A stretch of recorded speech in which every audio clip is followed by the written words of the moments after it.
in the first reading today, we see how a beautiful act of hospitality is rewarded by God.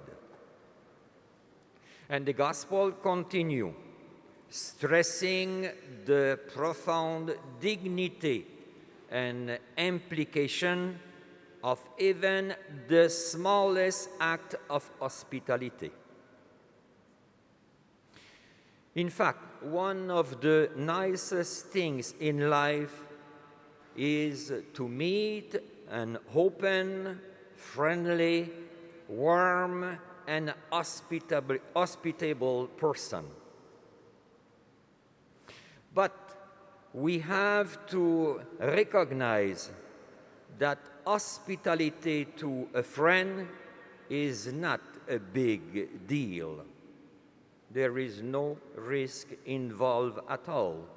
And there is even the possibility that the favor will be returned.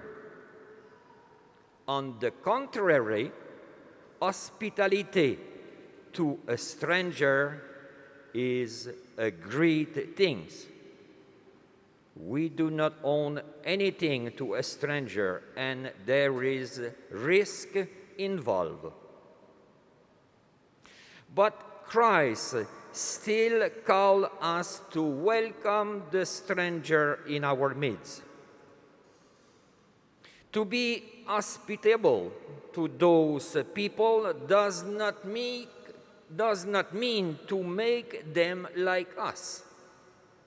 It means to accept them as they are. Let us now listen to a short story about the difficulty of true hospitality.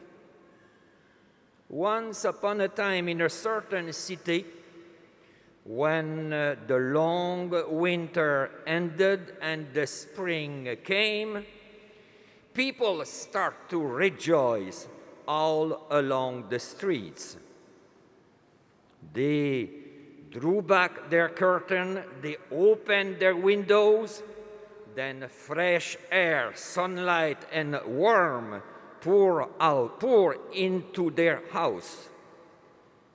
Thanks God for the spring. Thanks God for the sunshine, they exclaim. But suddenly, a beggar appeared at the end of the street. He was quickly spotted through the open windows. Then, one by one, the windows were quickly closed again, and the locks were put on the doors. The beggar continued his walk, knocked at every door, but not a single door was open to him. Then he left that street, heading for somewhere else.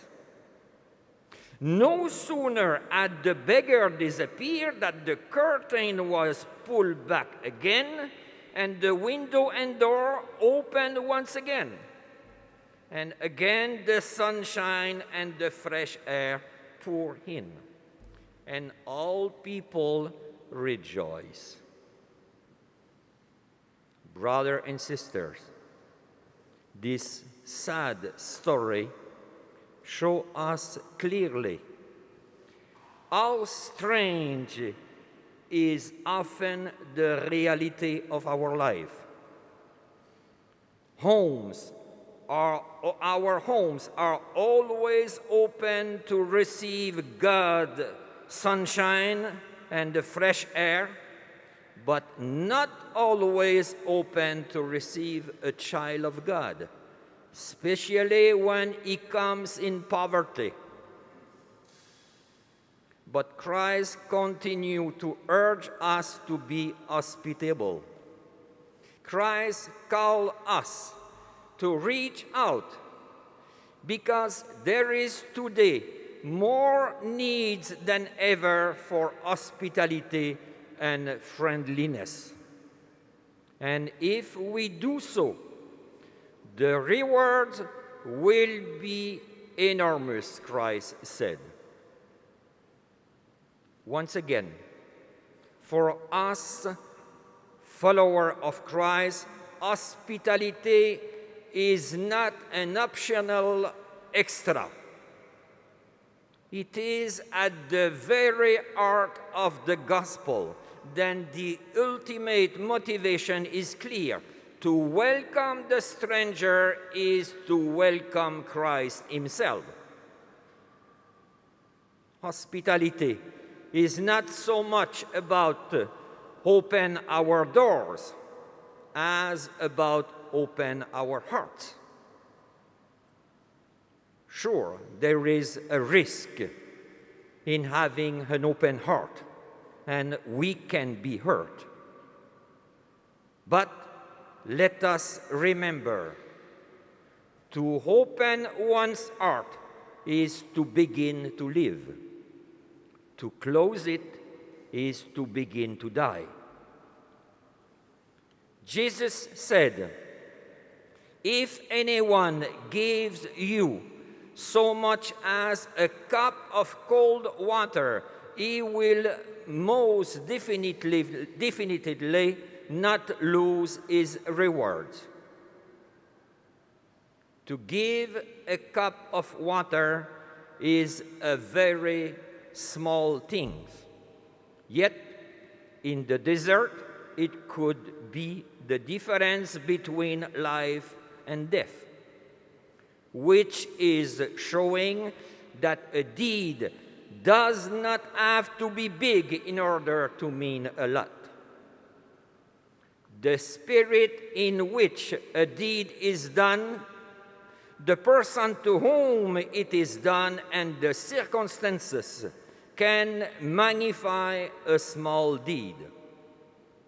It is not how much we do that matters, but how much love we put into it. Brothers and sisters, I believe that a few among us will be given the opportunity in our lifespan to perform great deeds.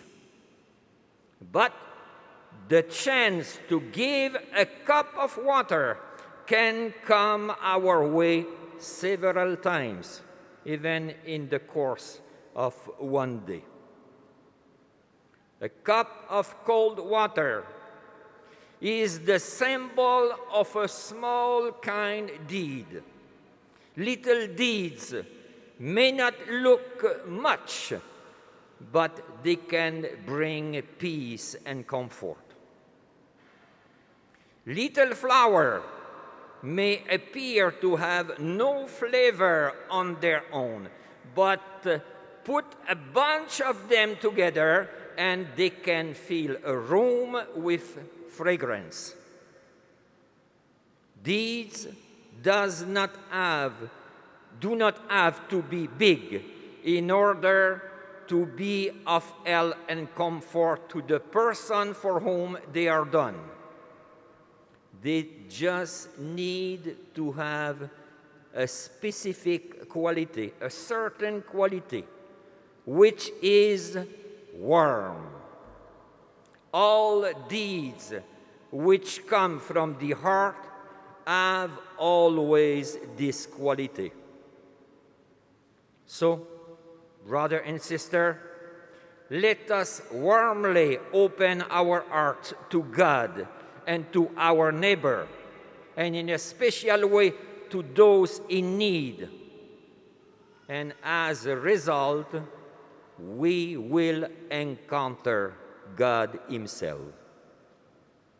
Amen.